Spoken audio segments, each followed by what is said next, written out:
আসসালামু আলাইকুম রাহমাতুল্লাহ। আশা করি আপনারা সবাই অনেক ভালো আছেন। তো খুব নিকটেই আমাদের 18তম শিক্ষক নিবন্ধন লিখিত পরীক্ষা। তো আজকে আমরা এই ভিডিওতে আলোচনা করব 18তম শিক্ষক নিবন্ধন লিখিত পরীক্ষার শেষ মুহূর্তের সাজেশন ও সমাধান নিয়ে। তো আমরা জানি যে আমাদের যে স্কুল পর্যায়ের পরীক্ষাটি আছে সেটি মূলত 50-50 মার্কে বিভক্ত করা হয়েছে। ভৌত বিজ্ঞানে পদার্থবিজ্ঞান থেকেও আমাদের 50 মার্ক করতে হবে এবং কি রসায়ন বিজ্ঞান থেকেও 50 মার্ক করতে হবে। যারা পরীক্ষা দেবেন আশা করি এইটুকু আপনারা সবাই জানেন। তো আমরা শেষ মুহূর্তে সাজেশনে চলে আসছি। সাজেশন এবং কি এর সাথে সাথে সমাধানও চলবে। তো আপনারা যারা সমাধানের যাদের দরকার পড়বে না তারা স্ক্রিনশট নিয়ে শুধু সাজেশনটা নিতে পারেন। তো এটা হচ্ছে পদার্থবিজ্ঞান বিষয়, অধ্যায় 1, মোট 5টা অধ্যায় বিভক্ত। বলবিদ্যা ও বস্তুর সাধারণ ধর্ম। এই বলবিদ্যা ও বস্তুর সাধারণ ধর্ম এই প্রথম অধ্যায়ের মধ্যে যেগুলো অন্তর্ভুক্ত আছে টপিক সেগুলো হচ্ছে ভেক্টর, গতিবিদ্যা ও নিউটনীয় বলবিদ্যা, কাজক্ষমতা, শক্তি, মহাকর্ষ ও অভিকর্ষ, পদার্থের গাঠনিক ধর্ম। তো যারা একদমই প্রস্তুতি নেননি তারা এই কয়েকটি প্রশ্ন দেখলেও আশা করি আপনাদের কমন পড়বে ইনশাআল্লাহ, হয়তো বা মিস হবে না। তো আমরা চলে যাচ্ছি তাহলে অধ্যায় প্রথম, বলবিদ্যা ও বস্তুর সাধারণ ধর্মের মধ্যে ভেক্টর অধ্যায়, যেগুলো সবচেয়ে বেশি গুরুত্বপূর্ণ প্রশ্ন সেগুলোতে। প্রথম প্রশ্ন হচ্ছে স্কেলার গুণন এবং ভেক্টর গুণফল কাকে বলে, উদাহরণ সহ ব্যাখ্যা করো। তো সমাধান, স্কেলার গুণফল হচ্ছে দুটি ভেক্টরের যে গুণনে একটি স্কেলার রাশি পাওয়া যায়। আমরা জানি দুটি ভেক্টরের গুণফলে স্কেলার রাশি পাওয়া যায়, আবার কি ভেক্টর রাশি পাওয়া যায়। তো যেই গুণনে একটি স্কেলার রাশি পাওয়া যায় তাকে ভেক্টর দ্বয়ের স্কেলার গুণফল বলে বা গুণন বলে। ভেক্টর দ্বয়ের মান এবং তাদের মধ্যবর্তী ক্ষুদ্রতম কোণের কোসাইনের গুণফলকে স্কেলার গুণফল বা ডট গুণফল বলে। এটার আরেকটা নাম হচ্ছে ডট গুণফল। এখানে আমরা চিত্রটা দেখতে পাচ্ছি যে এখানে আমাদের একটু ড্র যদি করা যায়, ওয়েট। তো এইখানে আমাদের বি ভেক্টর আছে, বি ভেক্টর, আর এইদিকে আমাদের ক্রিয়া করতেছে এ ভেক্টর আর বি কস থিটা। এখন প্রশ্ন হচ্ছে কস থিটা কেন ব্যবহার করা হয়? যদি আমরা এইটাকে কোণ আমরা ধরি তাহলে কোণের সাথে যেটা লাগানো থাকে সেটাকে বলা হয় ভূমি, আর এইটা হচ্ছে অতিভুজ। ভূমি আর অতিভুজের সম্পর্ক হচ্ছে কস এর সম্পর্ক, এই জন্য B cos theta. A vector ও বি ভেক্টর দুটি ভেক্টর রাশি মধ্যবর্তী কোণ যদি থিটা হয় সংজ্ঞানুসারে আমরা লিখতে পারি A vector dot B vector equal to হচ্ছে এ ভেক্টরের মান বি ভেক্টরের মান কস থিটা। এখন এ ভেক্টরের মানকে এ আর বি ভেক্টরের মানকে আমরা ধরলাম বি, তাহলে কস থিটা হয়ে গেল। কিন্তু বি কস থিটা হচ্ছে এ এর দিকে বি এর উপাংশ এবং এ ভেক্টরের উপর বি ভেক্টরের লম্ব অভিক্ষেপ। একইভাবে এ কস থিটা হচ্ছে বি এর দিকে এ এর উপাংশ। সুতরাং যে কোনো দুটি ভেক্টর স্কেলার গুণফল বলতে আমরা যে একটি ভেক্টরের মান এবং সেই ভেক্টরের দিকে অপর ভেক্টর এর উপাংশের বা সেই ভেক্টরের অপর ভেক্টরের লম্ব অভিক্ষেপ গুণফলকে বুঝি। উদাহরণ যদি আমরা বলি যে আমাদের কাজের সংজ্ঞাটা, বল হচ্ছে এফ ভেক্টর এবং সরণ হচ্ছে এস ভেক্টর, সরণের বানানে মূর্ধন্য হবে। এর স্কেলার গুণফলের কাজ হচ্ছে W equal F vector dot S vector, অর্থাৎ আমরা এটাকে লিখতে পারি ডট থাকলেই আমরা লিখতে পারি এফ এস কস থিটা। এই এফ এস হচ্ছে এফ ভেক্টর এবং এস ভেক্টরের মান। আর মান কীভাবে বের করতে হয় আশা করি আপনারা অনেকটাই জানেন, স্কেলার রাশি। তো এটা গেলো আমাদের স্কেলার গুণফলের কাহিনী। আমরা ভেক্টর গুণফল এখনও যাইনি। তো স্কেলার গুণফল কি এবং এটার এই ব্যাখ্যাটা দিলেই হয়ে যাবে আমাদের। আর ভেক্টর গুণফল এবার আমরা আসি ভেক্টর গুণফলে। যাদের সমাধানের প্রয়োজন নেই তারা শুধু এই প্রশ্নটা নিয়ে নিজেই পড়বেন, আর যদি পারেন স্ক্রিনশট নিয়ে নেবেন। এরপরে আমরা আসি ভেক্টর গুণফলে। দুটি ভেক্টরের যে গুণনে একটি ভেক্টর রাশি পাওয়া যায় তাকে ভেক্টর দ্বয়ের ভেক্টর গুণন বলে। ভেক্টর দ্বয়ের মান এবং তাদের মধ্যবর্তী ক্ষুদ্রতম কোণের সাইনের গুণফলকে ভেক্টর গুণফল বলে। এখানে আমরা বলছিলাম কজের গুণফলের, আর এখানে হচ্ছে সাইনের গুণফলের ভেক্টর গুণফলের মান বলে। ব্যাখ্যা, এ ভেক্টর এবং বি ভেক্টরের ক্ষুদ্রতম কোণ থিটা হলে আমরা এ ভেক্টর ও বি ভেক্টরের ভেক্টর গুণফলে যে নতুন ভেক্টর পাই সেটা হচ্ছে C vector. C vector equal to লেখা যায় A vector cross B vector, এটাকে আমাদের ক্রস বলা হয়। এ স্কেলার গুণফলটা হচ্ছে ডট গুণফল আর আমাদের ভেক্টর গুণফলটা হচ্ছে ক্রস গুণফল। তো N to P A vector B ভেক্টরের মান সাইন থিটা, তাহলে আমরা লিখতে পারি A B sine theta. Okay, এখানে এন টু পি একটি একক ভেক্টর যা সি ভেক্টরের দিক নির্দেশ করে। এই এন ভেক্টরের মান 1 এবং এর দিক ডানহাতি স্ক্রুর নিয়মে পাওয়া যায়।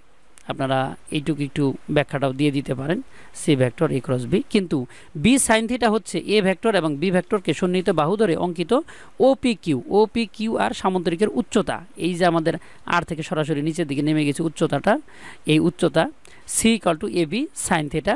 আর এ বি সাইন থিটা আমরা কেন ইউজ করি, কারণ এই উচ্চতা এবং হচ্ছে আমাদের এখানে হচ্ছে অতিভুজ, এই লম্ব আর অতিভুজের সম্পর্ক হচ্ছে আমাদের সাইন থিটার সাথে। তাহলে এ বি সাইন থিটাকে আমরা লিখতে পারি ও পি, ও এবং কি পি ক্রস ও আর, এই ও আর সাইন থিটা, ও পি ও আর। এখন এই যে sine theta, sine theta equal to আমরা কি লিখতে পারি, সাইন থিটা ইকুয়াল টু হচ্ছে লম্ব ভাগ অতিভুজ। এই লম্ব হচ্ছে আমাদের মনে করি আর এস, এখানে এস দিতে ভুলে গেছিলাম, আর এস ভাগ হচ্ছে ও আর। এখন এই ও আর যদি আমরা কাটা দেই, ওপির মান কিন্তু আমাদের এ ভেক্টর এ, আর আর এসটা হচ্ছে আমাদের ধরে নিলাম এইচ। আর এই যে আমাদের ভূমি আর হচ্ছে উচ্চতা গুণ করলে এটাকে পাওয়া যায় সামান্তরিকের ক্ষেত্রফল। সুতরাং দুটি ভেক্টর রাশির ভেক্টর গুণফলের মান হবে ভেক্টর দুটি সন্নিহিত বাহু ধরে, ভেক্টর দুটিকে সন্নিহিত বাহু বলতে এখানে একটা এ ভেক্টর ধরলাম, এখানে একটা বি ভেক্টর দিলাম, এই হচ্ছে সন্নিহিত বাহু। দুটি সন্নিহিত বাহু ধরে কল্পিত সামান্তরিকের ক্ষেত্রফলের সমান। উদাহরণ torque tau vector equal to R vector cross F vector, অর্থাৎ N to P R F sine theta.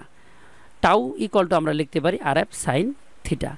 এই হচ্ছে আমাদের প্রথম প্রশ্নের সমাধান হয়ে গেল। প্রথম প্রশ্নটা ছিল আমাদের স্কেলার গুণফল এবং ভেক্টর গুণফল কাকে বলে উদাহরণসহ ব্যাখ্যা করো।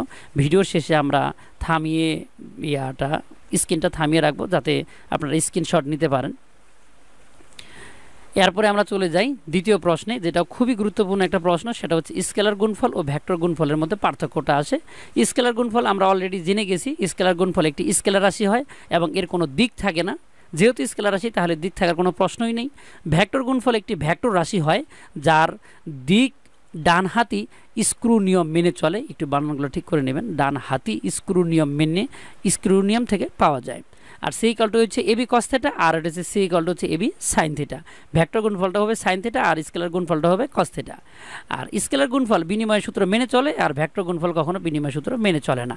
ভেক্টর দুটি পরস্পর লম্ব হলে স্কেলার গুণফল 0 হয়, অর্থাৎ আমাদের cos 90 ডিগ্রি যদি হয়ে যায়, আর cos 90 ডিগ্রি মান 0, আর 0 সাথে যাই গুণ করবো সব হয়ে যাবে 0। এখানে ভেক্টর দুটি পরস্পর সমান্তরাল হলে ভেক্টর গুণফল 0 হয়। সমান্তরাল বলতে হয় 0 ডিগ্রি না হয় 180 ডিগ্রি, দুইটাতেই সাইন থিটার মান হচ্ছে 0। সাইন থিটার মান 0 হলে আমাদের ভেক্টর গুণফলও 0 হয়ে যাবে। তো এই হচ্ছে স্কেলার গুণফল এবং ভেক্টর গুণফলের মধ্যে পার্থক্য। সামান্তরিকের সূত্র বিবৃতি ও ব্যাখ্যা করে লব্ধির মান ও দিক নির্ণয় করে, এটা সবচেয়ে বেশি ইম্পর্টেন্ট একটা প্রশ্ন হচ্ছে আমাদের ভেক্টর অধ্যায়ের মধ্যে। সামান্তরিকের সূত্র এটা হচ্ছে মূলত হচ্ছে ভেক্টরের যোগফল থেকে আসছে। যদি একটি সামান্তরিকের কোনো কৌণিক বিন্দু, এই যেমন আমাদের সামান্তরিক, এটা সামান্তরিকের কোনো কৌণিক বিন্দুকে দুটি সন্নিহিত বাহু দ্বারা কোনো কোণার উপর এককালীন ক্রিয়াশীল একই জাতীয় দুটি ভেক্টর, যেমন এখানে একটা আছে পি ভেক্টর, এখানে আছে একটা আমাদের কিউ ভেক্টরের মান ও দিক নির্দেশ করা যায়, তাহলে ওই বিন্দু থেকে অঙ্কিত সামান্তরিক একটা আমরা আট করে ফেললাম ও এ সি বি। এই সামান্তরিকের কর্ণ হচ্ছে ও থেকে সি এর দিকে যে রেখাটা গেছে সেটাকে কর্ণ বলে। তো কর্ণটি ভেক্টর দুটি মিলিতভাবে লব্ধির মান ও দিক নির্দেশ করে। এটা হচ্ছে সামান্তরিকের সূত্রটি ব্যাখ্যা। এটা আমাদের একটা সামান্তরিক, এখানে সিরিজে দেওয়া হয়েছে, এটা আমাদের মূলত প্রমাণ করার জন্য দেওয়া হয়েছে। মূলত সামান্তরিকটি হচ্ছে ও এ সি বি। চিত্রে ও বিন্দুতে ও এ ভেক্টর হচ্ছে পি ভেক্টর এবং ও বি ভেক্টর হচ্ছে কিউ ভেক্টর। দুটি ভেক্টর ক্রিয়া করছে। ও এ এবং ও বিকে সন্নিহিত বাহু ধরে ও এ সি বি সামান্তরিকটি অঙ্কন করা হয়েছে। এখন সূত্রানুসারে কর্ণ হচ্ছে আমাদের এখানে ওসি, কর্ণ ও সিই ও এ এবং ও বি এর লব্ধি নির্দেশ করবে। O A vector plus O B vector equal to হচ্ছে ও সি ভেক্টর, অর্থাৎ ও এ ভেক্টরটাকে বলা হয় P vector plus O B ভেক্টরটা হচ্ছে কিউ ভেক্টর আর ও সি ভেক্টরটা হচ্ছে আর ভেক্টর। এটাই হচ্ছে সামান্তরিকের সূত্র। লব্ধির মান আমরা কীভাবে নির্দেশ করব, এই সূত্রের দিকে একটু খেয়াল করবেন। আর ভেক্টর ইকুয়াল টু কিন্তু P vector plus Q vector. লব্ধির মান নির্ণয় করব আমরা কিভাবে, চিত্রে ও এ ভেক্টর এবং ও বি ভেক্টর রেখা দুটি, ও এ ভেক্টর এবং ও বি ভেক্টর রেখা দুটি পি ভেক্টর এবং কিউ ভেক্টরের মান ও দিক নির্দেশ করছে। কোণ বি ও এ এটা হচ্ছে আমাদের আলফা কোণ। এখন ও এ সি বি সামান্তরিকটি সম্পূর্ণ করলে কর্ণ হচ্ছে আমাদের OC P vector O Q ভেক্টরের লব্ধির মান ও দিক নির্দেশ করবে। এখন সি বিন্দু হতে ও এর ওপরে সিডি একটা আমরা কি আট করব, লম্ব টানা হলো, যেটা ডি বিন্দুতে ছেদ করে। অতএব কোণ CAD হচ্ছে আমাদের আলফা। এই কোণ আর এই কোণ কিন্তু আমাদের একই হবে। ও কোণ এবং এ কোণ দুইটা হবে আমাদের সমান, এই জন্য এই দুইটা কোণের মান হচ্ছে আমাদের কি আলফা। ODC, এখন ODC এটা কিন্তু আমাদের সমকোণী ত্রিভুজ। এখন প্রশ্ন হচ্ছে আমরা কেন সমকোণী ত্রিভুজ নিলাম। আমি হয়তো একটু তাড়াতাড়ি কথা বলতেছি, আপনারা একটু ভিডিওটা পজ করে দেখে নেবেন। ODC কেন আমরা নিলাম এটা সমকোণী ত্রিভুজ। আমাদের মূলত আর ভেক্টরের মান বের করার দরকার। আর ভেক্টরের মান বের হলেই লব্ধির মান আমাদের হয়ে গেল। তো আর ভেক্টরের মান আমাদের পাবো কীভাবে? আমরা জানি পিথাগোরাসের একটা উপপাদ্য আছে, লম্ব স্কয়ার যোগ ভূমি স্কয়ার ইকুয়াল টু হচ্ছে অতিভুজ স্কয়ার। আর ভেক্টরটা মূলত আমাদের এখন অতিভুজ রূপে কাজ করতেছে। এখন অতিভুজকে যদি আমরা এটা ধরে নেই তাহলে আমাদের কিন্তু এটা একটা সমকোণী ত্রিভুজ হওয়া দরকার। কিন্তু যদি আমাদের OAC দিয়ে কোনো রেখা যায় তাহলে এটা সমকোণী ত্রিভুজ হচ্ছে না। তাহলে ODC যদি আমরা নেই তাহলে আমাদের সমকোণী ত্রিভুজ হয়ে গেল। এই সমকোণী ত্রিভুজের লম্ব হচ্ছে আমাদের CD, ভূমি হচ্ছে আমাদের OD। তাহলে আমরা সূত্র প্রয়োগ করতে পারি সমকোণী ত্রিভুজের মধ্যে OC স্কয়ার। আপনারা একটু চিত্রটা সাইডে আট করে একটু দেখে নিন। OC স্কয়ার ইকুয়াল টু হচ্ছে OD square plus CD square. এখানে এই যে আমাদের ওডির কিন্তু দুইটা অংশ, একটা OA আর একটা হচ্ছে আমাদের AD। OA এবং AD, তাই আমরা ODর পরিবর্তে আমরা লিখছিলাম OA plus AD whole square. এখন ADC সমকোণী ত্রিভুজের বিবেচনা করলে যদি আমরা ADC এটাকে একটা যদি সমকোণী ত্রিভুজ বিবেচনা করি তাহলে সাইন আলফা, এটা কিন্তু আমাদের কোণ আলফা। সাইন আলফার সূত্রটা হচ্ছে আমাদের লম্ব ভাগ অতিভুজ। লম্ব হচ্ছে আমাদের CD, অতিভুজ হচ্ছে আমাদের AC। তাহলে সিডির মান কি আসতেছে? এই যে সিডির মান কিন্তু আমাদের দরকার আছে, কারণ এইখানে দেখেন আমাদের CD স্কয়ার আছে, এই জন্য সিডির মান দরকার। সিডির মান আমরা বের করে নেব। CD ইকুয়াল টু হচ্ছে AC সাইন আলফা। AC মানে কি? AC মানে মূলত এখানে একটা মিস্টেক আছে, এটা হবে আমাদের কিউ। এসির মান মূলত হচ্ছে আমাদের কিউ। এই যে A এবং C, এই OA আর AC হচ্ছে একই কথা। এই যে কিউ ভেক্টর, এটা একটা মিস্টেক। আচ্ছা, কিউ সাইন আলফা। কজ আলফার মান আমরা বের করব। কেন কজ আলফা নেব? কজ আলফাতে আমাদের এডির মান আসবে, কারণ আমাদের সিডি আর এডির কোনো মান নাই। এই কারণে আমাদের সিডির জন্য আমরা নিলাম সাইন আলফা, এডির জন্য নিলাম আমরা কজ আলফা। এই কজ আলফা ইকুয়াল টু কী লিখবো? A D by. A C দেখেন কজ আলফা ইকুয়াল টু হচ্ছে এডি বাই এসি। তাহলে আমরা এডি ইকুয়াল টু লিখতে পারি এসি কজ আলফা। এসি মানে হচ্ছে আবার কিউ কজ আলফা। তাহলে AD equal to Q cos alpha. এখন 1 নং সমীকরণ যদি আমরা বসে দিই, 1 নং সমীকরণ আমাদের কী ছিল? সরি, এখানে 1 নং সমীকরণ আমি দিইনি। আচ্ছা, এটা হচ্ছে আমাদের 1 নং সমীকরণ। OC square equal to OA plus AD whole square plus CD square. এখন এগুলোর মান আমরা বসাবো। এইখানে ছিল OC স্কোয়ার ইকুয়াল টু, যে এখানে আমাদের ছিল আমাদের কি OA। এর মান আমরা বসালাম কি P। তারপরে এই যে এডির পরিবর্তে আমরা বসাবো কি? এডির পরিবর্তে বসাবো হচ্ছে এখানে হচ্ছে কিউ সাইন আলফা। এই যে আমাদের কিউ সাইন আলফা, কী ব্যাপার, এডি হচ্ছে আমাদের কিউ কজ আলফা। এই কিউ কজ আলফা বসাইছি হোল স্কোয়ার প্লাস এখানে আমাদের সিডির মান ছিল, এই সিডির জায়গায় আমরা বসাবো সিডির মান কিউ সাইন আলফা। এই যে Q sine alpha whole square.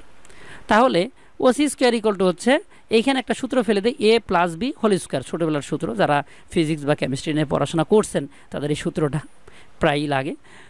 A square plus 2AB, AB বলতে এখানে কজ আলফাকে বুঝাইছে, plus B square plus Q square cos square. এখন আমাদের এখানে কিন্তু কিউ স্কোয়ার কমন নিতে পারি। কিউ স্কোয়ার যদি কমন নেই, sine square alpha plus cos square alpha, এটা আমরা মান জানি, এটা মান 1। তো 1-এর কোনো প্রয়োজন নাই। আমরা পি স্কোয়ারের পরে এই কিউ স্কোয়ারকে টান দিয়ে সামনে নিয়ে গেছি 2PQ কজ আলফা। এখন এই স্কোয়ারটা এদিকে কিন্তু OCর মান হচ্ছে আর, যেহেতু OC স্কোয়ার আছে তাহলে আর স্কোয়ার দিয়ে দিলাম। এই স্কোয়ারটা আমরা এদিকে কী করে দিলাম? রুট করে দিয়ে দিলাম। তাহলে P square plus Q square plus 2PQ cos alpha, এটাই হচ্ছে লব্ধির মান। এখন আমাদের লব্ধির দিকের দরকার পড়বে। লব্ধির দিক বের করাটাও সহজ। লব্ধি আর যদি পি এর সাথে থেটা কোণ উৎপন্ন করে, এখানে দেখেন লব্ধি আর এই যে থেটা কোণ ছোট্ট করে, এই আর যদি পি এর সাথে এই দুইটা পি এবং এখানে হচ্ছে আর যদি পি এর সাথে থেটা কোণ উৎপন্ন করে, তাহলে থেটা কোণ উৎপন্ন করলে তাহলে ODC সমকোণী ত্রিভুজে ODC এই সমকোণী ত্রিভুজের মধ্যে tan θ ইকুয়াল টু হচ্ছে লম্ব ভাগ ভূমি। লম্ব হচ্ছে CD, ভূমি হচ্ছে OD কিন্তু দুইটা অংশে বিভক্ত OA প্লাস AD। এখন tan θ ইকুয়াল টু হচ্ছে CD মানে হচ্ছে আমরা এর আগেই বের করে ফেলছিলাম কিউ সাইন আলফা এবং ও এ হচ্ছে পি আর এডির মান হচ্ছে কিউ কজ আলফা। আর এটাই হচ্ছে আমাদের লব্ধির দিক নির্ণয়ের রাশিমালা। এই সমীকরণের মাধ্যমে লব্ধির দিক নির্ণয় করা যায়। এটা খুবই গুরুত্বপূর্ণ প্রশ্ন, এটা অবশ্যই আপনারা পড়ে নেবেন। তো এরপরে আসি আমরা, দেখাও যে লব্ধির সর্বোচ্চ মান ভেক্টর দ্বয়ের মানের যোগফলের সমান এবং সর্বনিম্ন মান ভেক্টর দ্বয়ের বিয়োগফলের সমান। এটাও একটা গুরুত্বপূর্ণ প্রশ্ন, জানি না কোনটা পরীক্ষায় আসবে, তবে গুরুত্বপূর্ণ প্রশ্নগুলো দেওয়া আছে আর ভিতরে একটা ইনশাআল্লাহ কমন পড়বে। সর্বোচ্চ মান লব্ধির সমীকরণ থেকে আমরা পাই লব্ধি আর ইকুয়াল টু, আমরা কিন্তু এটা পেয়েছিলাম P square plus Q square plus 2p Q cos alpha. লব্ধির মান সর্বোচ্চ হলে কজ আলফার মান 1 হতে হবে। আর কজ আলফার মান কখন 1 হবে? যখন আলফার মান 0 ডিগ্রি হবে, কারণ আমরা জানি কজ 0 ডিগ্রি মান হচ্ছে 1। অর্থাৎ ভেক্টর দুটি লব্ধির মান সর্বোচ্চ হয়, তখন ভেক্টর দুটির অন্তর্ভুক্ত কোণ হবে 0 ডিগ্রি, অর্থাৎ ভেক্টর দ্বয় একই দিকে ক্রিয়া করবে। লব্ধির সর্বোচ্চ মান R square max equal to P square plus Q square plus 2p Q cos 0 degree. Cos 0 degree মান 1, তাহলে এই 2p কিউ যদি ভিতরে নিয়ে যায় তাহলে একটা সূত্র পড়ে যায় P plus Q whole square. এই স্কোয়ারে গেল কাটা, R max equal to P plus Q. অর্থাৎ ভেক্টর দ্বয়ের লব্ধির সর্বোচ্চ মান হবে ভেক্টর দ্বয়ের মানের যোগফলের সমান। সর্বনিম্ন মানটা কী হবে? তার মানে বিয়োগফলের সমান। এই বিয়োগফলের সমান হইতে গেলে আমাদের কস কত ডিগ্রি হতে হবে? 180, তারা একই দিকে ক্রিয়া করবে।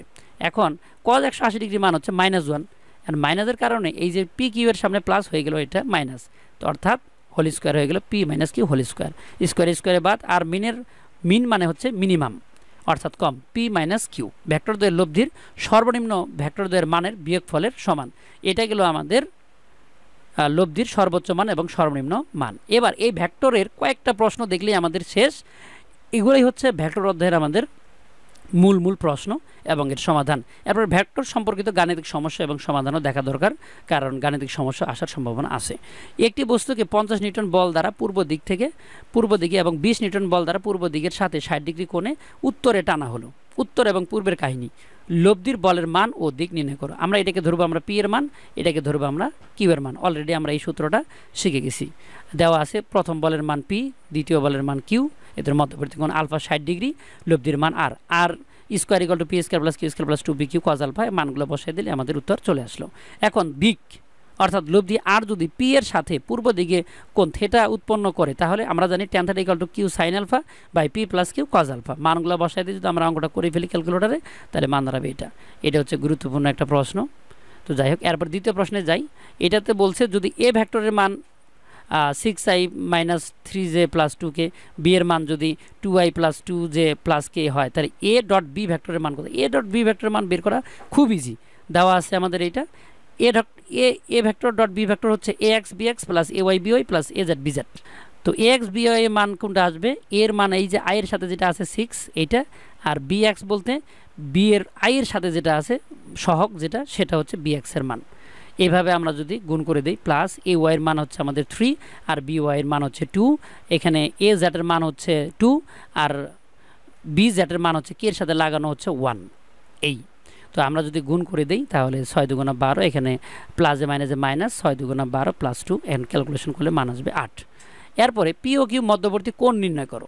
কোণ নির্ণয়ের জন্য আমাদের সূত্র হচ্ছে, আমরা জানি P dot Q P Q cos theta. এখন কস থিটাকে যদি আমরা সামনে আনি, পি ডট কিউ উপরে দিলাম, পি কিউ নিচে দিলাম। এখন পি কিউ মূলত কি? পি কিউ মূলত হচ্ছে পি এর মান এবং কিউ এর মান। এখন মান নির্ণয় করবো কীভাবে? এই পি এর মান নির্ণয় করার অর্থ হচ্ছে পি এর যে প্রথম মান এটার উপর স্কোয়ার, দ্বিতীয় মান এটার উপর স্কোয়ার, তৃতীয় মান এটার উপর স্কোয়ার, প্রত্যেকটাতে প্লাস দিয়ে হোল স্কোয়ার মানে রুট ওভার। তাহলে 2 এর উপর স্কোয়ার প্লাস 1 এর উপর স্কোয়ার প্লাস এখানে -2 এর উপর স্কোয়ার, -2 এর উপর স্কোয়ার দিলে +4, আর এখানে 1 এর উপর স্কোয়ার দিলে 1, 2 এর উপর স্কোয়ার দিলে হচ্ছে আমাদের 4। তাহলে টোটাল হলো 9, 9 এর উপরে রুট করলে হচ্ছে আমাদের কত? 3। কিউ এর মানও বের করবো আমরা ওইভাবে, এটা আমরা মান বের করলাম। আবার পি ডট কিউ এর মান বের করবো কীভাবে? পি এর মান, এই পি এর মানের সাথে এই মান গুণ, আবার জে এর সাথে জে গুণ এবং কে এর সাথে কে গুণ, এগুলো গুণ করলে যে মান পাওয়া যায় টোটালি এখানে আছে কত? 4। তাহলে আমার মান বসায় দেয়, কস থিটার মান হচ্ছে P dot Q P Q, এখানে পি ভেক্টর ডট কিউ ভেক্টরের মান আসলো 4 আর পি কিউ এর মান আসলো 3 ইন্টু, এটা কিন্তু এক্স না, এটা হচ্ছে ইন্টু রুট ওভার 42, অর্থাৎ মান আসলো 0.1। এখন যদি আমরা সায়েন্টিফিক ক্যালকুলেটর করি, theta equal to cos inverse 1 0.21, তাহলে এটা মান পাবো আমরা 77.9 ডিগ্রি। তো এরপরে বলছে এম এর মান কত হলে ভেক্টরদ্বয় পরস্পর লম্ব হবে? ভেক্টরদ্বয় পরস্পর লম্ব হওয়ার শর্ত হচ্ছে এদের ডট গুণফল 0 হতে হবে। এদের ডট গুণফল জিরো হতে হবে, তাহলে ভেক্টর দ্বয়ের মান লম্ব। কেন জিরো? কারণ আমরা জানি cos 90 ডিগ্রির মান জিরো, এই লম্ব হওয়ার শর্ত। তাহলে এ ভেক্টর বি ভেক্টরের মান আমরা লিখে ফেললাম। এ ভেক্টর ও বি ভেক্টর পরস্পর লম্ব, থিটার মান 90 ডিগ্রি হলে cos 90 ডিগ্রি মান জিরো হবে। A vector dot B vector equal to A B cos 90 degree equal to zero. তাহলে A vector dot B vector equal to হচ্ছে আমাদের কত? জিরো। এখন এ ভেক্টরের এর মান আমরা লিখলাম, পরে বির মান, আবার এর মান বির মান, এখানে হচ্ছে আই এর সাথে লাগানো, এটা হচ্ছে জে, এটা হচ্ছে আমাদের কে। তো টোটালি আমরা মান গুণ করার পর এটা আসলো। তো -50 থেকে +6 বাদ দিলে -44, -84 দিকে আসা হলে +44, আর 2 গুণ ভাগ হয়ে গেলে হবে 22। মানে এখানে একদম লাইনগুলো একটু ক্রস করা আছে। 2m = হচ্ছে আমাদের 44 আসবে, তারপরের লাইনে m = হবে আমাদের 22। দেখাও যে A vector B vector, vector দুটি পরস্পর সমান্তরাল। পরস্পর সমান্তরাল হওয়ার শর্ত হচ্ছে ক্রস গুণফল শূন্য হতে হবে। ক্রস গুণফল শূন্য দেওয়া আছে এ ভেক্টর এবং বি ভেক্টর, মানে আমরা জানি ভেক্টর দুটি সমান্তরাল হওয়ার শর্ত হচ্ছে A cross B vector equal to A B sine 0 degree. 0 ডিগ্রির মান হচ্ছে 0। অর্থাৎ এর মান এবং বির মান ক্রস করব আমরা কিভাবে, এটা আশা করি আপনারা জানেন। না জানলে আমি একটু দেখা দিচ্ছি। আমরা উপরে লিখব আই জে কে, এবং আই এর মানগুলো আমরা লিখব নিচে। যেমন প্রথম আই এর সাথে লাগানো আছে কোনো কিছু নাই, সেজন্য 1, আর দ্বিতীয় বি এর আই এর সাথে লাগানো আছে 5, ওইটা আমরা লিখব নিচে। জের মান এখানে আছে 1, এখানে আছে 5, তাহলে 1 5। কে এর মান আছে এখানে 1, এখানে আছে আমাদের 5, এই 1 5। এখন আমরা এটাকে গুণ করব কিভাবে? আমরা প্রথমে নিয়ে নিলাম আই নেওয়ার সাথে সাথে এই লাইন আর এই উপরের লাইন বাদ, বাকি থাকলো এই যে 4টা, এইটার সাথে এটা দিব গুণ। 1 এবং 5 গুণ করলে 5ই হয়। আবার নিচে নামলাম, 5 থেকে 1 গুণ করব, 1 × 5, তা আমরা 5 মাইনাস করে দিলাম। এরপরে আমরা করব কি, প্লাস চিহ্ন দিতে হয়।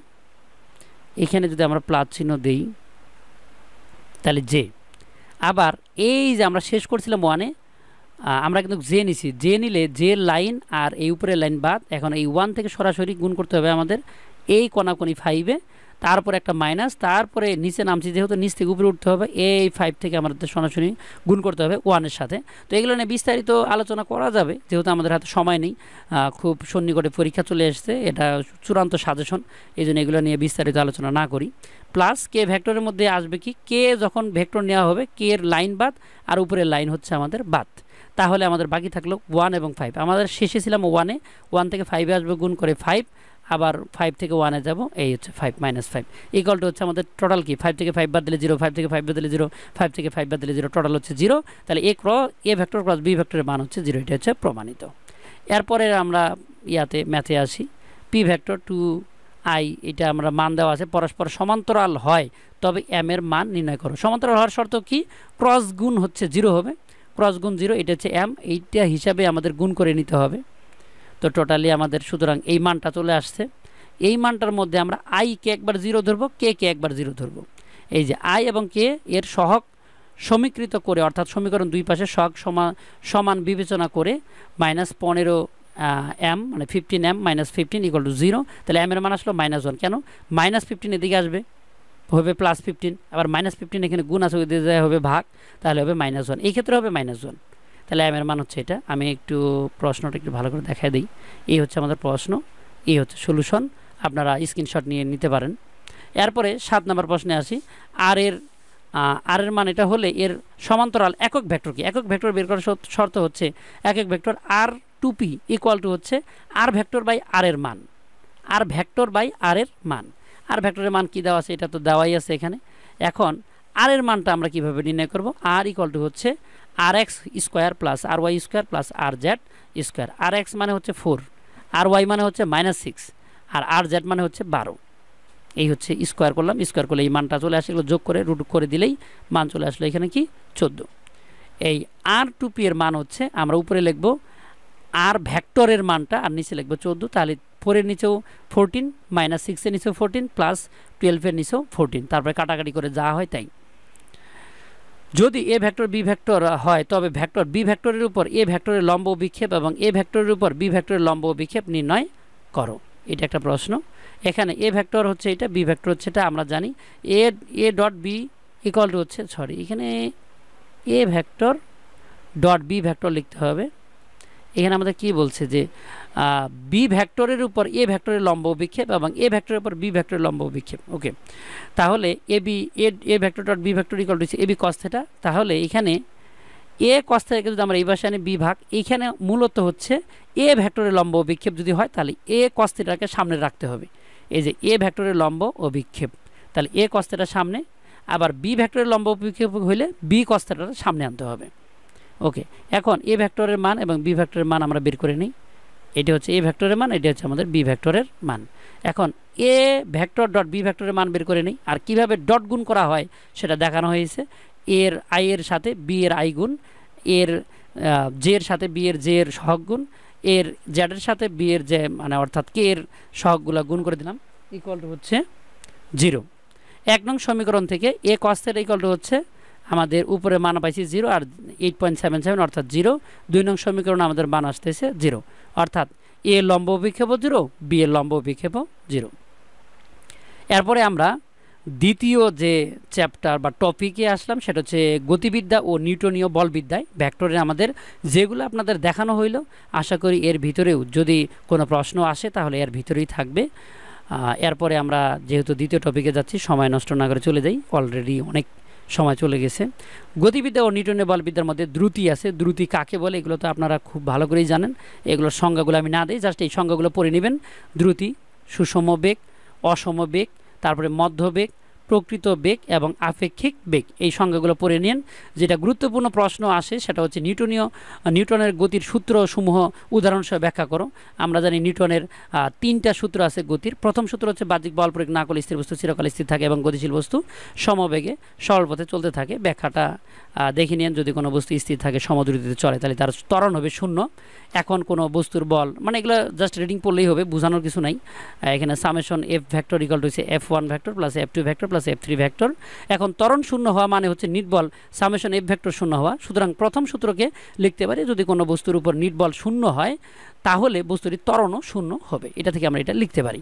নিউটনের দ্বিতীয় সূত্র খুবই ফেমাস একটা সূত্র, সেটা হচ্ছে কোনো বস্তুর ভরবেগের পরিবর্তনের হার তার প্রযুক্ত বলের সমানুপাতিক। বল যেদিকে ক্রিয়া করবে বস্তুর ভরবেগের পরিবর্তন সেদিকে ঘটবে। নিউটনের দ্বিতীয় সূত্র থেকে F = m এ প্রতিপতন, এইটা খুবই গুরুত্বপূর্ণ একটা প্রশ্ন আসার মতো। ধরা যাক কোনো বস্তুর ভর হচ্ছে m, বেগ হচ্ছে v ভেক্টর, ভর বেগ হচ্ছে p ভেক্টর। এখন এই বস্তুর উপর f ভেক্টর বল প্রযুক্ত হলে এর ভরবেগের পরিবর্তন ঘটে। এই নিউটনের দ্বিতীয় সূত্র অনুসারে আমরা জানি dp ভেক্টর বাই dt সমানুপাতিক f ভেক্টর। এখন এই যে p ভেক্টর ইকুয়াল টু লিখতে পারি আমরা mv ভেক্টর সমানুপাতিক f ভেক্টর। এখন এই যে ডি এমটাকে আমরা সামলাম, এম হচ্ছে আমাদের ধ্রুব জিনিসকে আমাদের ডিফারেন্সিয়ালের সামনে নিতে হয়। M dv vector by dt vector সমানুপাতিক হচ্ছে এফ ভেক্টর।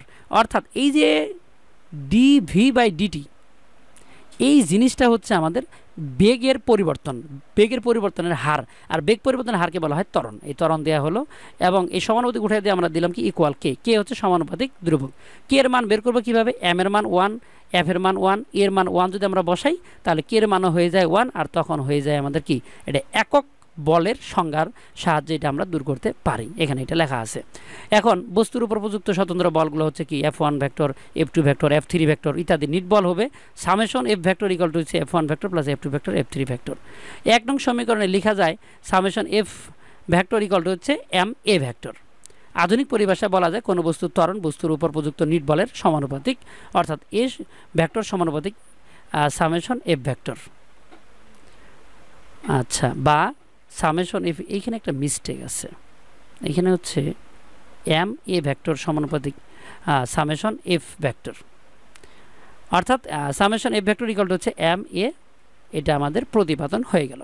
নিউটনের তৃতীয় সূত্র, প্রত্যেক ক্রিয়ারই সমান বিপরীত প্রতিক্রিয়া আছে, এটা তো সবারই জানা, সবচেয়ে সহজ একটা সূত্র।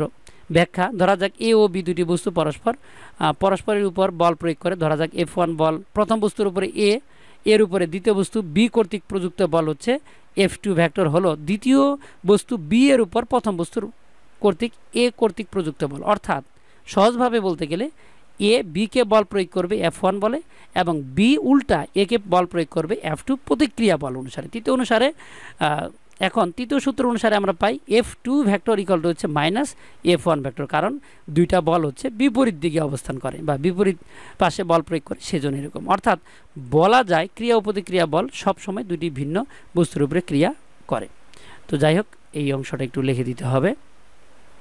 এরপরে এইখানে সবচেয়ে গুরুত্বপূর্ণ একটা প্রশ্ন, এটা খুবই গুরুত্বপূর্ণ, প্রাস কাকে বলে দেখাও যে প্রাসের চলরেখা একটি অধিবৃত্ত বা প্যারাবোলা। প্রাস জিনিসটা কি? কোনো বস্তুকে যদি আনুভূমিকের সাথে তির্যকভাবে বলতে বাঁকাভাবে, লম্বভাবে দিলে তো মাথার উপরে এসে পড়বে। কোনো বস্তুকে আনুভূমিকের সাথে তির্যকভাবে কোনো স্থানে নিক্ষেপ করা হলে তাকে প্রাস বলে। প্রমাণ: ধরি একটি বস্তুকে ভি0 আদিবেগে অনুভূমির সাথে θ ডিগ্রি কোণ করে নিক্ষেপ করা হলো। মনে করি বস্তুটি আদিবেগের আনুভূমিক ও উলম্ব উপাংশ যথাক্রমে Vx, x এর দিকে হচ্ছে Vx V0 cos θ। কেন V0 cos θ হয়? cos θ হওয়ার কারণ হচ্ছে ভূমি আর অতিভুজ, ভূমি আর অতিভুজের সম্পর্ক হচ্ছে cos θ। আবার Vy এর দিকে হচ্ছে আমাদের এখানে V0, এখানে একটা মিস্টেক আছে, এটা হচ্ছে sin θ হবে, V0 sin θ। কারণ Vy এর কাহিনীটা হচ্ছে লম্বের সাথে, তাহলে sin θ0। এই y এর সম্পর্ক হচ্ছে লম্ব আর অতিভুজের সম্পর্ক হচ্ছে আমাদের Vy = V0 sin θ। ধরি নিক্ষেপের টি সময় পরে নিক্ষিপ্ত বস্তুটি P অবস্থানে থাকবে, এই যে অবস্থানটা আছে P বিন্দুতে আছে। এখানে ও কিউ হচ্ছে x আর PQ হচ্ছে আমাদের এখানে y। সুতরাং টি সময় অতিক্রান্ত আনুভূমিক দূরত্ব হবে x = হচ্ছে আমাদের V0 cos θ t। যেহেতু টি সময় পরে তাহলে V0 cos θ t এবং t = হচ্ছে x/V0 cos θ, এখানে V0 cos θ।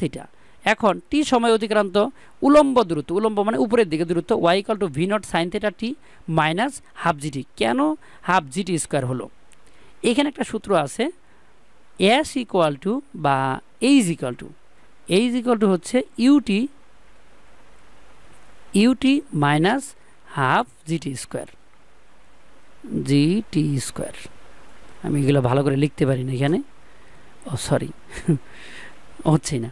তো ut minus half gt square, এই যে ইউ মানে হচ্ছে আমাদের আদি বেগ, এই বেগটাকে ধরা হচ্ছে V0 sin θ, আর তার সাথে লাগানো আছে কি আমাদের টি মাইনাস হাফ gt স্কোয়ার। কেন মাইনাস দেওয়া হলো? উপরের দিকে নিক্ষিপ্ত বস্তুর জি এর বিরুদ্ধে কাজ করে, এই জন্য এখানে আমাদের ঋণাত্মক চিহ্নটা ব্যবহার করা হয়েছে। y = V0 sin θ t minus half gt square, তাহলে y = V0 sin θ।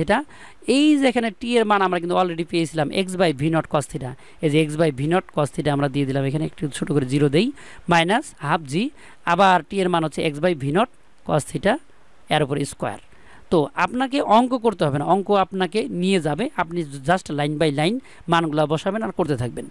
y = এখানে সাইন থিটা আছে উপরে আর cos θ হচ্ছে নিচে, আবার এই V0 গেলে আমাদের কাটা, সাইন বাই cos মানে হচ্ছে tan θ, আর এটা হচ্ছে আমাদের x আছে মাইনাস হাফ, আর উপরে থাকলো জি, আর এই x এর উপরে স্কোয়ার আছে মানে কি x স্কোয়ার, আর নিচে হলো V0 স্কোয়ার cos স্কোয়ার। তো আমরা এখন এই যে tan θ0 যে আছে এটাকে ধরলাম আমরা b, আর এইখানে x স্কোয়ার বাদে যা কিছু আছে half g/V0 square cos square θ, এটা সম্পূর্ণকে ধরলাম আমরা c। তাহলে y = দাঁড়ালো bx - cx স্কোয়ার। এই y = bx - cx স্কোয়ারকে বলা হয় অধিবৃত্তের সমীকরণ। এইটাই হলো যা একটি অধিবৃত্তের সমীকরণ। অর্থাৎ আপনাকে খুঁজে বের করতে হবে x স্কোয়ার আর x আছে কিনা, x - x স্কোয়ার মানেই হচ্ছে অধিবৃত্ত, এর সাথে কি সহগ লাগানো থাকে থাক। তো এই গেল আমাদের খুব গুরুত্বপূর্ণ একটা সমীকরণ।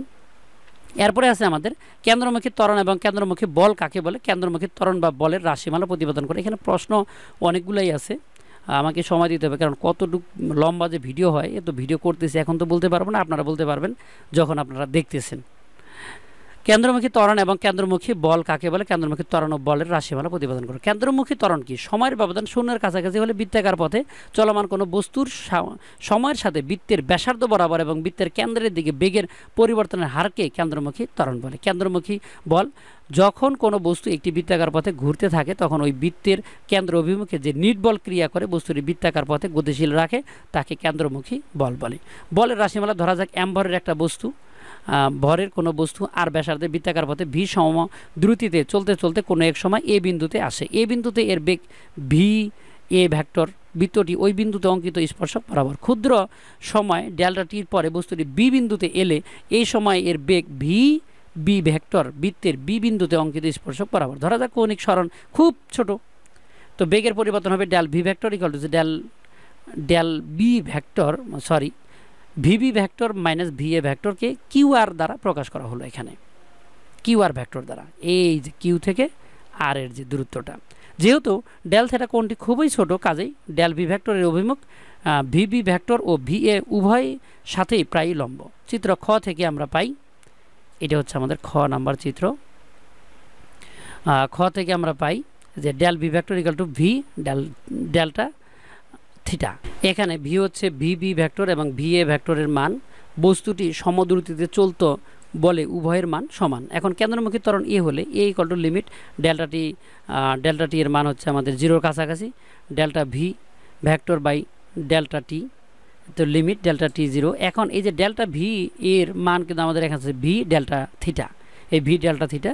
এখন ভিটাকে আমরা সামনে নিয়ে গেলাম, লিমিট ডেল্টা টি এর মান zero, delta theta by delta T. এর ডেল্টা থিটা এই লিমিট টিমিট সব কিছুকে যদি আমরা বাতিল করে দিই তাহলে আমাদের মান দাঁড়াবে ডিডিটি থিটা। এখন এই ডিডিটি থিটাকে বলা হয় ওমেগা। ওমেগা হচ্ছে সমকৌণিক বেগ বা কৌণিক বেগ বলা হয়। এখন এই ইকুয়ালটা হচ্ছে ভি ওমেগা। এখন এই ওমেগাকে বলা হয় আবার ভি বাই আর। এই বেগকে মূলত আমাদের ভি ইকুয়ালটা হচ্ছে আর ওমেগা, কারণ রৈখিক বেগ হবে কৌণিক বেগের সাথে ব্যাসার্ধের গুণফল। এখন ভি ইকুয়ালটা হচ্ছে ভি বাই আর, ভি গুণ করলে হচ্ছে ভি স্কোয়ার বাই আর। এই ভি স্কোয়ার বাই আরকে লেখা যায় ওমেগা স্কোয়ার আর, কারণ ভি স্কোয়ারের মান হচ্ছে আর স্কোয়ার ওমেগা স্কোয়ার।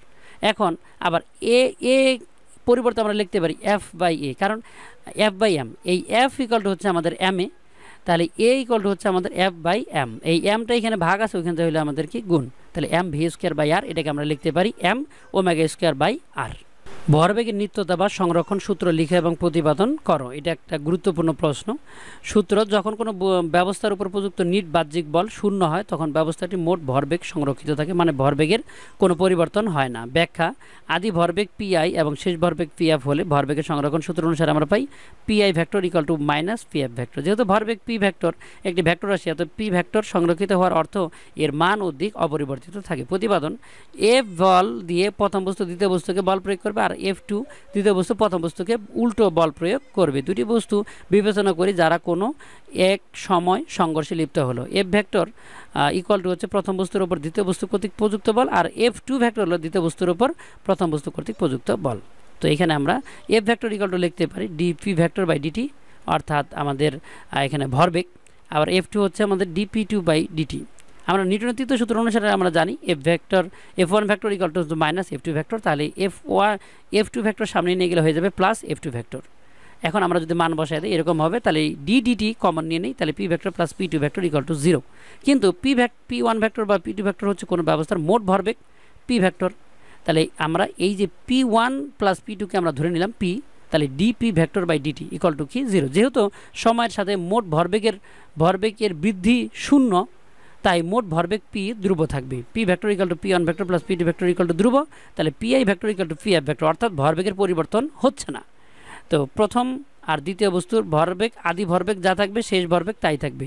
সুতরাং দেখা যায় সংঘর্ষের আগে কোনো ব্যবস্থার ভরবেগের সমষ্টি আর সংঘর্ষের পরে ভরবেগের সমষ্টি সর্বদা সমান থাকে। এটি ভরবেগের সংরক্ষণ বা নিত্যতার সূত্র। একটি অক্ষের সাপেক্ষে ঘূর্ণায়মান দৃঢ় বস্তুর গতিশক্তির রাশিমালা নির্ণয় সবচেয়ে গুরুত্বপূর্ণ এবং ভ্যালুয়েবল কোশ্চেন হচ্ছে এটা এই অধ্যায়ের। মনে করি এম ভরের একটি দৃঢ় বস্তু আছে, এখানে এম ভরের টোটালি ভর এম, এক্স ওয়াই অক্ষের চারোদিকে, মানে ধরে না যে সুতা দিয়ে বেঁধে আপনারা ঘোরাচ্ছেন, এটা অক্ষের চারোদিকে ওমেগা সমকৌণিক বেগে ঘুরছে। ধরি এম ভরের বস্তুটি M1 M2 M3 ইত্যাদি অসংখ্য বস্তুকণার সমষ্টি এবং XY অক্ষ থেকে এদের লম্ব দূরত্ব হবে R1 R2 এবং R3 এবং R4। যেহেতু বস্তুকণাগুলো জড় বস্তুর সাথে দৃঢ়ভাবে আবদ্ধ, তাই প্রত্যেকের কৌণিক বেগ হচ্ছে ওমেগা, এবং M1 ভরের বস্তু কণার রৈখিক বেগ V1 equal to omega R1, কৌণিক গতিশক্তি হচ্ছে আমাদের কি E1 equal to half M V square, এটা তো আমরা জানি। তাহলে আমাদের ভি স্কোয়ারের মান আমরা লিখতে পারি ওমেগা স্কোয়ার আর স্কোয়ার। অনুরূপভাবে 2 এর ক্ষেত্রে আমরা তাই লিখতে পারি। অ্যান্ড সমস্ত গতিশক্তি যদি আমরা যোগ করে দিই তাহলে এরকম হচ্ছে আমাদের হাফ ওমেগা স্কোয়ার যদি আমরা কমন নিয়ে নেই তাহলে M1 R1 স্কোয়ার, এই M1 R1 square M2 R2 square M3 R3 square, এটাকে আমরা লিখতে পারি সামেশন MI/RI স্কোয়ার। এই সামেশন MI/RI স্কোয়ারকে বলা হয় জড়তার ভ্রামক। জড়তার ভ্রামককে প্রকাশ করা হয় আই দ্বারা। আবার ই ইকুয়াল টু হচ্ছে হাফ আই ওমেগা স্কোয়ার। তো এটি হচ্ছে আমাদের সূত্র। এই যে 2 নিচে আছে গুণ ভাগ অবস্থা দিকে হবে গুণ 2 equal to I, omega equal to 1 ধরা হয়েছে। তো জড়তার ভ্রামক এবং চক্রগতির ব্যাসার্ধ কাকে বলে, এটা আরেকটি গুরুত্বপূর্ণ প্রশ্ন। জড়তার ভ্রামক এবং চক্রগতির ব্যাসার্ধ কাকে বলে? জড়তার ভ্রামক কোনো নির্দিষ্ট সরলরেখা থেকে কোনো দৃঢ় বস্তুর প্রত্যেকটি কণা লম্ব দূরত্বের বর্গ এবং এদের প্রত্যেকের ভরের গুণফলের সমষ্টি ওই সরলরেখার সাপেক্ষে বস্তুর জড়তার ভ্রামক। I = হচ্ছে m1r1 square plus m2r2 square. এইভাবেই চক্রবর্তীর ব্যাসার্ধ এখানে মূলত হবে আমাদের = mi/ri স্কোয়ার।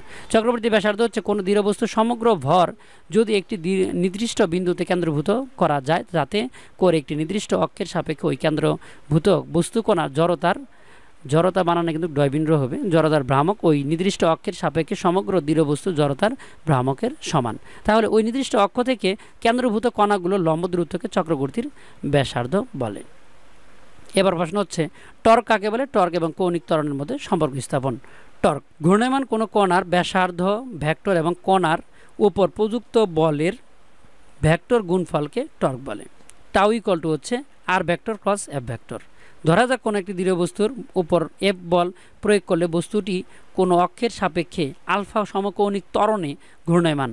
কণার ভর m1, লম্ব দূরত্ব r1, ত্বরণ a1 হলে টর্ক বা বলের ভ্রামক টাউ = হচ্ছে f(r1) হচ্ছে f আমরা জানি ma। তো ma বসানো হলো এবং এই যে আমাদের a আছে এর পরিবর্তে লেখা যায় আমাদের আলফা বা আলফা আর। আমাদের আলফা আর এখানে a = হচ্ছে আলফা আর, এই জন্য আর স্কোয়ার হয়ে গেছে, দুইটা আর একত্রে হয়ে m1 r1 স্কোয়ার আলফা। একইভাবে m2 এর জন্য আমরা এইভাবে লিখতে পারি। টাউ = আমরা সবগুলো যোগ করে দিতে পারি। আলফাকে আমরা যদি কমন নেই m1 r1 স্কোয়ার, এটার মান কিন্তু আমাদের হচ্ছে i, তাহলে এটার পরিবর্তে আমরা i বসাই দিলাম। জড়তার ভ্রামক i, আলফা = হচ্ছে i। এই আলফা লেখা যায় d/dt বা ddt ওমেগা হচ্ছে জড়তার ভ্রামক x কৌণিক ত্বরণ, অর্থাৎ গুণ জড়তার ভ্রামক গুণন হচ্ছে কৌণিক ত্বরণ। গতিবিদ্যা ও নিউটনীয় বলবিদ্যার গাণিতিক সমস্যার সমাধান। এখানে আমি সমাধানগুলো শুধু দেখাবো, কারণ এগুলো বোঝানোর কোনো প্রয়োজন নাই। একটি কণা 1.5 মিটার ব্যাসার্ধের প্রতি মিনিট 120 বার আবর্তন করে, এর রৈখিক বেগ কত? রৈখিক বেগ আমরা জানি v = r ওমেগা। এখানে ওমেগা = হচ্ছে আমাদের 2πn/t, যেহেতু আমাদের এখানে বারের কথা উল্লেখ আছে। ঘূর্ণন সংখ্যা n, একে 120 বার, ব্যাসার্ধ r = 1.5, t এর মান হচ্ছে 1 মিনিট অর্থাৎ 60 সেকেন্ড। রৈখিক বেগ v = হোয়াট?